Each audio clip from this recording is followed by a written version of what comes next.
வணக்கம்.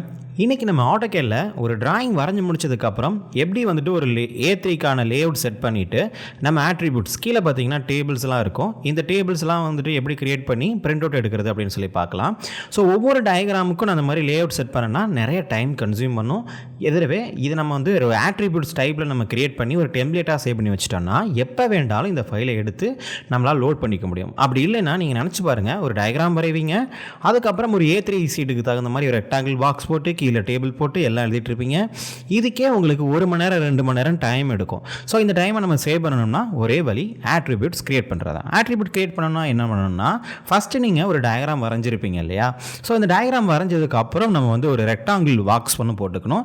ஃபர்ஸ்ட் நம்ம டயக்ராமை ஒரு லேஅவுட்டுக்குள்ளே கொண்டு வரணும்னா ரெக்டாங்கிள் ஒன்று வரைஞ்சிக்கணும். அந்த ரெக்டாங்கிள் நம்ம A4 A3 சைஸுக்குள்ளே இருக்கணும். டிராயிங் எப்போதுமே A3 சைஸில் இருக்கணும்.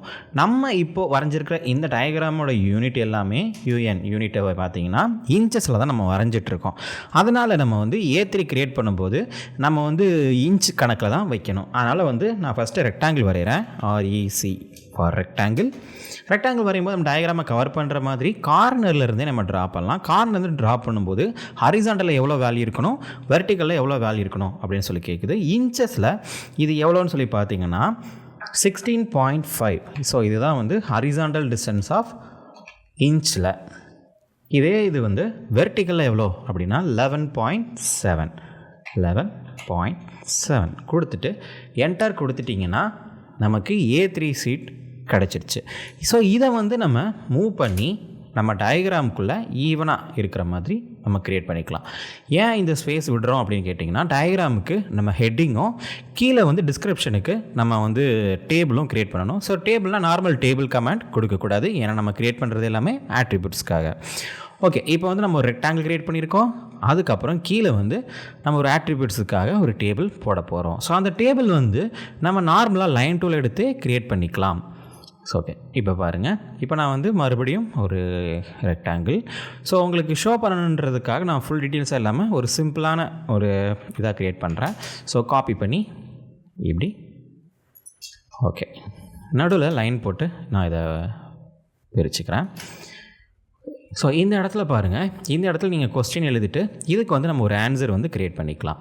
இப்போது ட்ராயிங் நம்பர், ஷீட் நம்பர், இது எத்தனாம் தேதி நம்ம அப்ரூவ் பண்ணோம், ஸோ இந்த மாதிரியான பேசிக்கான ஒரு கொஸ்டின்ஸ் எழுதிட்டு இதுக்கான ஆன்சர் வந்து நம்ம எப்போ வேண்டாலும் நம்ம கிளிக் பண்ணி நம்ம வந்து சேஞ்ச் பண்ணிக்கிற மாதிரி இருக்கும். இப்போ உதாரணத்துக்கு இந்த டெம்ப்ளேட் ஃபைலில் பாருங்கள், ஸ்கேல் எவ்வளோ ஸ்கேல் பண்ணியிருக்கு, இது அப்ரூவ் பண்ண டேட் என்ன, ரிலீஸ் பண்ண டேட் என்ன, ஸோ அந்த டயக்ராமோட பேர் என்ன, ஸோ இந்த மாதிரி வந்து பேசிக்கான சில கொஸ்டின்ஸ் இருக்கும். அதுக்கு வந்து நம்ம ஆன்சர் வந்து நம்ம எழுதியிருப்போம். ஸோ இந்த மாதிரி வந்து நமக்கு என்னென்ன விஷயம்லாம் தேவையோ அதை லெஃப்ட் சைடும், ஆன்சர் எல்லாம் ரைட் சைடும் க்ரியேட் பண்ணணும். ஸோ எப்படி க்ரியேட் பண்ணுறது அப்படின்னா, ஃபஸ்ட்டு வந்து நம்ம டெக்ஸ்ட்டு தான் க்ரியேட் பண்ணணும். டெக்ஸ்ட்டுக்கு மல்டி டெக்ஸ்ட் கொடுங்க.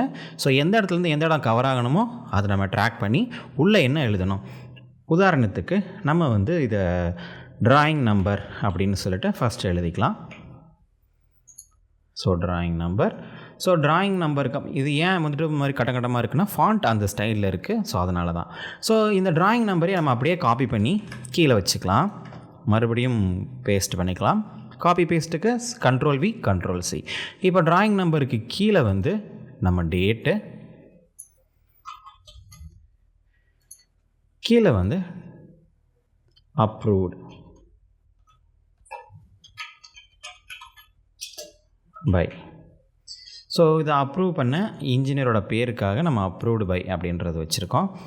ஸோ இந்த மாதிரி வந்து நமக்கு எந்த இடத்துல வேணுமோ நம்ம வந்து நவுத்தி இதை அலைன் பண்ணிக்கலாம். ஸோ இந்த ட்ராயிங் நம்பர் என்ன, டேட் என்னைக்கு இதை முடித்தோம், இதை அப்ரூவ் பண்ணது யார், ஸோ இந்த மாதிரி 3 பேசிக்கான டீட்டெயில்ஸ் கொடுத்துருக்கோம். இதுக்கு வந்து நம்ம ஒவ்வொரு டயக்ராமுக்கும் ஒவ்வொரு ஆன்சர் எழுதுவோம் இல்லையா, அப்போ ஒவ்வொரு டைம் இதை மாற்றுவோம். ஸோ அந்த மாதிரி ஒவ்வொரு டைமும் மாற்றுறதுக்கு நம்ம என்ன பண்ணணும் அப்படின்னா, ஃபஸ்ட்டு வந்து இதே கொஸ்டினை வந்து இந்த இடத்துலையுமே ஆட் பண்ணி ஆட்ரிபியூட்ஸை ஆட் பண்ணிக்கணும். ஸோ இந்த மாதிரி ஆட்ரிபியூட்ஸ் ஆட் பண்ணுறதுக்கு என்னென்னா, நீங்கள் இன்சர்ட்டு போங்க, இன்சர்ட் டேபில் வந்துட்டு டிஃபைன் ஆட்ரிபியூட்ஸ் அப்படின்னு சொல்லிட்டு ஒரு ஆப்ஷன் இருக்கும். ஸோ அந்த டிஃபைன் ஆட்ரிபியூட்ஸை கிளிக் பண்ணுங்கள். ஸோ அதில் ஃபஸ்ட்டு என்ன அப்படின்னா ட்ராயிங் நம்பர். ஸோ அந்த ட்ராயிங் நம்பரை இங்கே மென்ஷன் பண்ணுங்கள். Drawing number. ஸோ ஸ்பேஸ் விடக்கூடாதுன்னு சொல்லுது, அதுக்கு பதிலாக அண்டர்ஸ்கோர் பண்ணுறேன் ட்ராயிங் நம்பர். அதுக்கு வந்து என்ன பதில் வரணும் அப்படின்னு சொல்லி கேட்குது. நான் எக்ஸாம்பிளுக்கு ஒரு 2 அப்படின்ற மாதிரி ஒரு நம்பர் கொடுத்துட்டு நான் ஓகே கொடுத்துறேன். இதுக்கப்புறம் நான் எந்த இடத்துல வேணுமோ அந்த இடத்த நான் கிளிக் பண்ணுறேன்.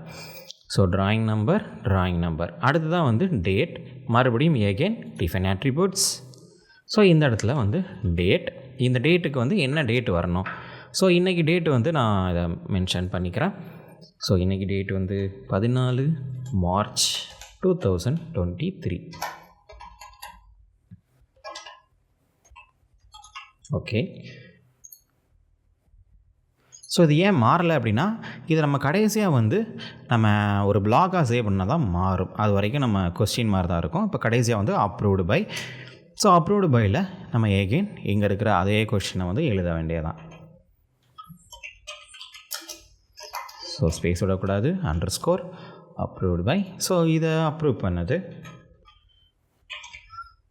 ஓகே கொடுத்துட்டு இதையும் உள்ளே என்ட்ரி பண்ணிடுவோம். ஓகே, இப்போ வந்து நமக்கு ரெக்டாங்கிள் கிடச்சிருச்சு. அதுக்கப்புறம் உள்ளே இருக்கக்கூடிய கொஸ்டின்ஸும் இருக்குது. ஸோ இதை வந்து நம்ம அடிக்கடி வந்து நம்ம சேஞ்ச் பண்ணுவோம் அப்படின்னாக்க இதை வந்து நம்ம ஒரு பிளாகாக சேவ் பண்ணணும். ஸோ பிளாகுக்கு பி ஃபார் பிளாக்.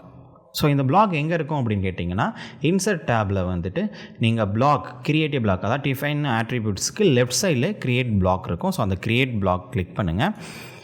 கிளிக் பண்ணிவிட்டு ஃபஸ்ட்டு இதுக்கு வந்து ஒரு பேர் வைக்கணும். இதுக்கு வந்து நான் வந்து டேபிள் அப்படின்னு சொல்லிட்டு ஒரு பேர் வச்சுக்கிறேன். நான் ஓகே கொடுத்துறேன்.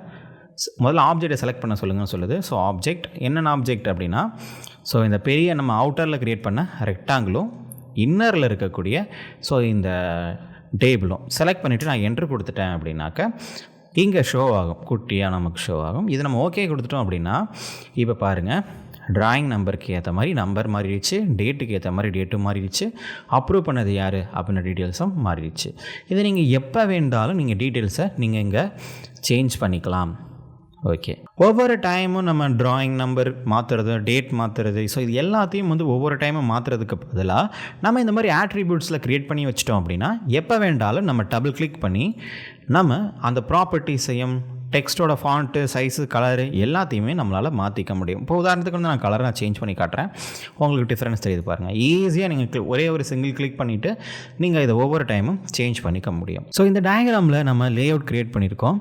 அந்த லே அவுட்டில் attributes பண்ணி நம்ம ஒரு டேபிளும் க்ரியேட் பண்ணியிருக்கோம். இது ரெண்டும் எப்போவுமே பெர்மனெண்ட்டாக உங்களுக்கு தேவைப்படுது அப்படின்னா நீங்கள் இது ரெண்டையுமே வந்து ஒரு ஃபைலாக, தனி ஃபைலாகவே இதை சேவ் பண்ணி வச்சுக்கலாம். உதாரணத்துக்கு நான் காப்பி பண்ணிவிட்டு புதுசாக ஒரு ட்ராயிங் ஃபைலில் போயிட்டு நான் வந்து ஒரு லே அவுட் க்ரியேட் பண்ணுறேன். இப்போ பாருங்கள், ஸோ இதுதான் நம்ம A3 சைஸில் க்ரியேட் பண்ண இந்த லே அவுட். இந்த லே அவுட் எப்போதுமே நான் டயக்ராம் ஓப்பன் பண்ணோடனே நமக்கு வந்து ஷோ பண்ணணும் அப்படின்னா நீங்கள் ஃபைலில் போயிட்டு நீங்கள் சேவ் பண்ணும்போது சேவஸ் இதில் வந்து எப்போதுமே நம்ம வந்து ட்ராயிங்காக சேவ் பண்ணுவோம். ஸோ இந்த ட்ராயிங்க்கு கீழே அதர் ஃபார்மேட்ஸ்ன்னு இருக்கும். ஸோ இந்த அதர் ஃபார்மேட் கிளிக் பண்ணுங்கள். கிளிக் பண்ணி கீழே வந்து நீங்கள் TWD அப்படின்னு சொல்லிட்டு இருக்கும். ஸோ இதுதான் ட்ராயிங் டெம்ப்ளேட். ஸோ இது வந்து நீங்கள் அதரில் போய் தான் சேவ் பண்ணணும் அப்படின்ட்டு இல்லை, நீங்கள் ஃபைலில் போயிட்டு சேவஸ் கொடுத்தீங்கன்னாவே கீழே வந்து நமக்கு ட்ராயிங் டெம்ப்ளேட்னு இருக்கும். ஸோ அந்த டெம்ப்ளேட் ஃபைலாக சேவ் பண்ணுங்கள். ஸோ டெம்ப்ளேட்டை கிளிக் பண்ணிங்கன்னா டெம்ப்ளேட் ஃபோல்டருக்குள்ளே ஓப்பன் ஆகிடும். இப்போ நான் உதாரணத்துக்கு இதை வந்து நான் A3 லேஅவுட் அப்படின்னு சொல்லிட்டு நான் சேவ் பண்ணிக்கிறேன். ஏன்னா நான் அடிக்கடி நான் வந்து A3 இந்த லேஅவுட் போட்டு தான் நான் பிரிண்ட் அவுட் எடுப்பேன்றனால A3 லேஅவுட்னு செட் பண்ணுறேன். இப்போ நான் சேவ் கொடுக்குறேன். இதுக்கப்புறம் டிஸ்கிரிப்ஷன் நம்ம எழுதுறா இருந்தால் எழுதிக்கலாம். இப்போ நான் ஓகே கொடுத்துட்றேன். ஆட்டோமேட்டிக்காக அந்த A3 லேஅவுட் செட் ஆகிடுச்சு. இப்போ நான் அதை வந்து க்ளோஸ் பண்ணிடுறேன். எல்லா ஃபைலையும் நான் எந்த ஃபைலையும் நான் வச்சில்ல. ஸோ அந்த மாதிரி ஒவ்வொரு ஃபைலையும் நீங்கள் க்ளோஸ் பண்ணிவிட்டு புதுசாக நீங்கள் ஆட்டோகேடை வந்து நீங்கள் ஓப்பன் பண்ணிங்கன்னா இப்போ எந்த ஃபைலுமே இல்லை. சாஃப்ட்வேர் ஓப்பன் பண்ணோடனே நமக்கு லேஅவுட் வேணும் அப்படின்னா நியூ ஃபைல் க்ரியேட் பண்ணுறதுக்கு முன்னாடி சப் ஆப்ஷனில் கிளிக் பண்ணிங்கனாக்க இங்கே வந்து ப்ரௌஸ் டெம்ப்ளேட் அப்படின்னு ஒரு ஆப்ஷன் இருக்கும். அந்த ப்ரௌஸ் டெம்ப்ளேட்டை கிளிக் பண்ணுங்கள். இப்போ நம்ம சேவ் பண்ண டெம்ப்ளேட்ஸ் எல்லாமே ஓப்பன் ஆகும். ஸோ இதில் நம்ம க்ரியேட் பண்ண A3 லேஅவுட் ஃபஸ்ட்டாகவே இருக்குது பாருங்கள்.